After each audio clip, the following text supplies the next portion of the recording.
नमस्कार, स्वागत है आप सभी का एनएफ न्यूज पर। मैं हूं आपके साथ रोहित।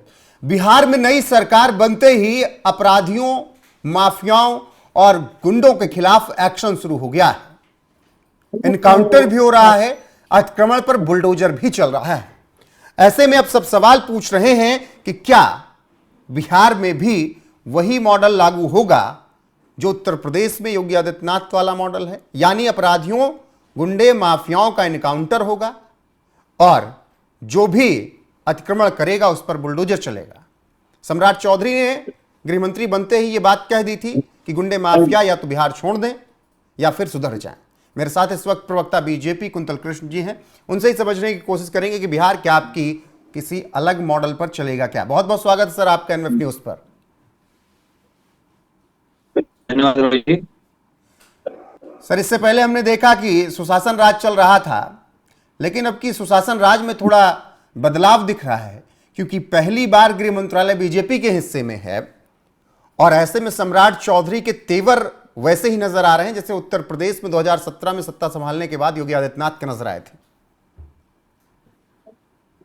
रोहित जी, देखिए, अपने अधीनस्थ मंत्रियों को कार्यभार देना माननीय मुख्यमंत्री का विशेषाधिकार होता है। तो हम तो धन्यवाद देंगे माननीय मुख्यमंत्री नीतीश कुमार जी को कि उन्होंने गृह मंत्रालय भारतीय जनता पार्टी के वरिष्ठ नेता उप मुख्यमंत्री सम्राट चौधरी जी को दिया। उन्होंने ये महत्वपूर्ण जिम्मेदारी हमें दी। और जहां तक रही बात लॉ एंड ऑर्डर की, तो 2005 में जब हम आए थे, उस समय से बिहार में लॉ एंड ऑर्डर स्टैब्लिश करना हमारी प्राथमिकता थी और हमने किया। आपको वो दिन याद होंगे जब गाड़ियों में दोनों तरफ राइफल की नाल और बंदूकें चला करती थी और अपराधी ही बिहार को रूल किया करते थे, अपराधियों की ही सरकार होती थी। 2005 के बाद ये सारी चीजें खत्म हो गई। पर कानून और व्यवस्था एक ऐसा विषय है रोहित जी, जिसमें रोज गुणात्मक सुधार की हमारी देवतुल्य जनता को उम्मीद होती है। अभी गृह विभाग हमारे पास आया है, हमारा अपना एजेंडा है। हमारा एजेंडा ये है कि हमने जनता को स्पष्ट रूप से ये प्रॉमिस किया था, ये वायदा किया था कि बिहार में किसी भी माफिया को नहीं बख्शा जाएगा। अब मैसेज बिल्कुल क्लियर है, बिहार में माफिया सिर्फ और सिर्फ कानून है और कानून को हाथ में लेने की अगर कोई कोशिश करेगा तो न वो हाथ रहेंगे और न ही वो इंसान रहेगा। बिहार में जो भी अपराधी गुंडे हैं जो राष्ट्रीय जनता दल जैसे दलों के संरक्षण में पनप रहे हैं, उनको बिल्कुल क्लियर मैसेज है, साफ संदेश तुम्हें है। बिल्कुल, और जिस तरीके से बुलडोजर कार्रवाई हो रही है, जिस तरीके से इनकाउंटर हो रहा है, उससे तो ये समझ में आ रहा है कि बिहार अब की थोड़ा अलग चलेगा। और आपको बता दें कि सम्राट चौधरी ने पहले ही कह दिया था, और ऐसे में जब गृह मंत्री बनने के बाद पहला इनकाउंटर बिहार में हुआ कुख्यात गैंगस्टर शिवदत्त राय का। जांग में गोली लगी, मौके से हथियारों का जखीरा बरामद किया गया। बेगूसराय की घटना है और ऐसे में उसका इलाज चल रहा है। लेकिन कुंतल कृष्णा जी, अब नाम जैसे मैंने जिक्र किया शिवदत्त राय, लोग फिर वही जाति से जोड़ने लगे कि देखो एक भूमिहार का एनकाउंटर करवा दिया क्योंकि गृह मंत्री किसी दूसरे जाति से आते हैं बिहार के। अरे रोहित जी, अपराधी अपराधी होता है, अपराधी किसी जाति का नहीं होता तो है। ये आप अपने विरोधियों को समझाइए ना। हम क्यों समझाएं विरोधियों को? हमारे जो विरोधी हैं वो बिहार की जनता के विरोधी हैं। ये वही लोग हैं जिन्होंने अपराधियों को संरक्षण दिया। राजद की जब सरकार थी तो राजद की सरकार का मतलब पता है रोहित जी क्या होता था? गुंडे, बदमाश, अपराधियों, मवालियों की सरकार। जहां भी देखो लालटेन वाला झंडा, वहीं बैठा मिलेगा तुम्हें कोई ना कोई गुंडा। ये एक सच्चाई है। तो जिन लोगों ने गुंडे, बदमाशों को, अपराधियों को संरक्षण दिया, वो तो ये सवाल उठाएंगे। पर हमारा अपना काम है। अपराधियों को मैं स्पष्ट चेतावनी दे रहा हूं, अपराध छोड़ दो या बिहार छोड़ दो, वरना दुनिया छोड़ने के लिए हम तुम्हें मजबूर कर देंगे। बिल्कुल स्पष्ट है।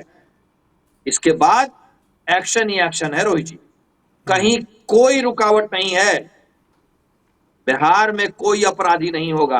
बिहार में सरकार चलेगी तो सिर्फ और सिर्फ कानून के हिसाब से सरकार चलेगी।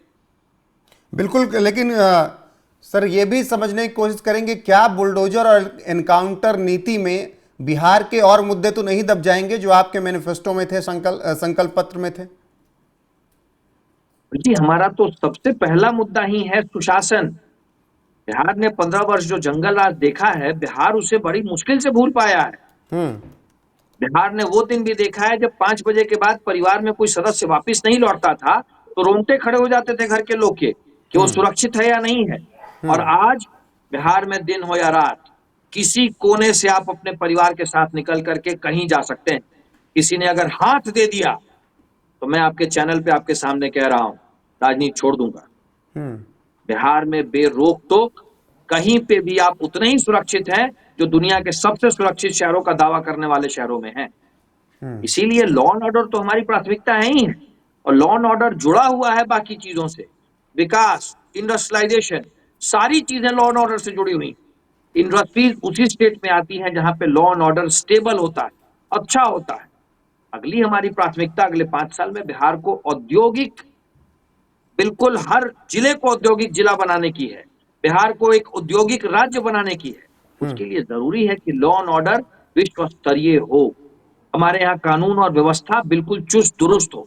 इसलिए लॉ एंड ऑर्डर से तो जिंदगी का हर एक पहलू जुड़ा हुआ है। बिल्कुल। और ये सवाल अहम इसलिए हो जाता है क्योंकि बीजेपी के पास गृह मंत्रालय है, सम्राट चौधरी गृह मंत्री हैं, और नीतीश कुमार ने जिस तरीके से पिछले 20 सालों में बिहार को संभाला, निश्चित तौर पर उन्होंने एक हद तक कंट्रोल किया अपराध पर। कुछ घटनाएं हुई जिन पर विरोध भी हुआ, जिन पर सवाल जवाब भी होने चाहिए, जवाब मांगे भी जाने चाहिए।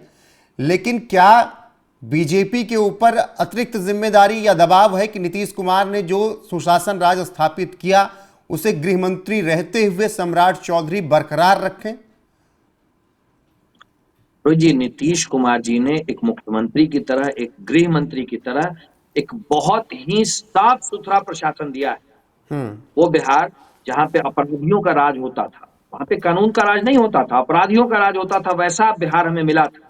नीतीश कुमार जी ने मुख्यमंत्री की तरह और गृह मंत्री की तरह उस बिहार को सुशासन वाला बिहार बना दिया, कानून और व्यवस्था पे चलने वाला बिहार बना दिया। एक लंबी लकीर उन्होंने खींची कानून और व्यवस्था की। जब हम बात करें तो नीतीश कुमार जी के बाद गृह मंत्रालय हमारे पास आना, माननीय उप मुख्यमंत्री सम्राट चौधरी जी के पास आना, बड़ी बात। उन्होंने अपने विश्वास से इतना महत्वपूर्ण मंत्रालय हमें दिया है, और हमारे लिए चुनौती भी है और हमारे लिए एक काम करने का मौका भी है। हमने जनता से जो वायदा किया है, उस वायदा को पूरा करने का सबसे सुनहरा मौका है हमारे पास। इसीलिए तो आप देखें, पहले दिन से ही एक्शन ही एक्शन है। इतने जमीन माफिया, भू माफिया सरकारी जमीन पे, रोड पे जिन्होंने कब्जा करके रखा हुआ था, गरीबों की जमीन पे कब्जा करके रखी हुई थी, वहां बुलडोजर चल रहा है। बुलडोजर उन्हीं पे चल रहा है जो माफियाओं ने कब्जा करके रखा हुआ है। ठीक है और सर। ये बात अलग है कि उसमें से मैक्सिमम एक ही जाति वर्ग से आते हैं। उस जाति वर्ग के दिमाग में या उनके राजनीतिक आकाओं ने उन्हें एक बात सौंप दी थी कि साहब, सरकारी भूमि गरीब की भूमि आपकी अपनी है। तो ये तो उनकी गलती है ना, जो गलत करेगा वो भुगतेगा। बिल्कुल। और हिसाब शुरू हो चुका है बिहार में। जो बात गृह मंत्री उप मुख्यमंत्री सम्राट चौधरी ने कही, अब उस पर पुलिस अमल भी कर रही है, और जो भी माफिया हैं, अपराधी हैं, उनका इनकाउंटर हो रहा है। बाकी जमीनें भी मुक्त कराई जा रही हैं, बुलडोजर भी चल रहा है। कुंतल कृष्ण जी, आपका जुड़ने के लिए बहुत बहुत शुक्रिया। बाकी आप लोगों की राय क्या है दर्शकों की, कमेंट सेक्शन में जरूर बताइएगा। बने रहेगा हमारे साथ लगातार। नमस्कार।